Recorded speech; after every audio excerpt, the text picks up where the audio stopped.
The Indian festival of Durga Puja has found its place in the representative list of the intangible cultural heritage of humanity by UNESCO. It is the first festival in Asia to get such recognition.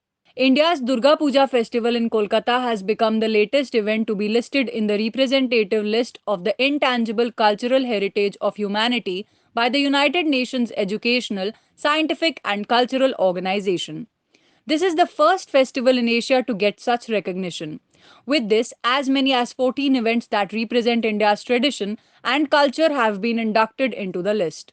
On Twitter, UNESCO hailed the moment and congratulated India, saying, quote, Durga Puja in Kolkata has just been inscribed on the intangible heritage list. Congratulations, India, end quote.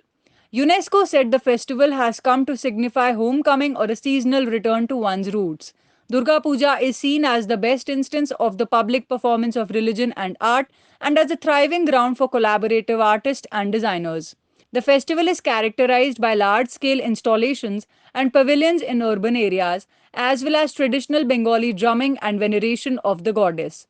Prime Minister Narendra Modi also took to Twitter to acknowledge the joyous moment, calling it to be a matter of great pride and joy for every Indian. Durga Puja highlights the best of our traditions and ethos, and Kolkata's Durga Puja is an experience everyone must have, the PM said. West Bengal's Chief Minister Mamta Banerjee underlined that Durga Puja was not just a festival but an emotion. She tweeted, Proud moment for Bengal. To every hashtag Bengali across the world, Durga Puja is much more than a festival, it is an emotion that unites everyone. And now, hashtag Durga Puja has been added to the representative list of intangible cultural heritage of humanity. We are all beaming with joy.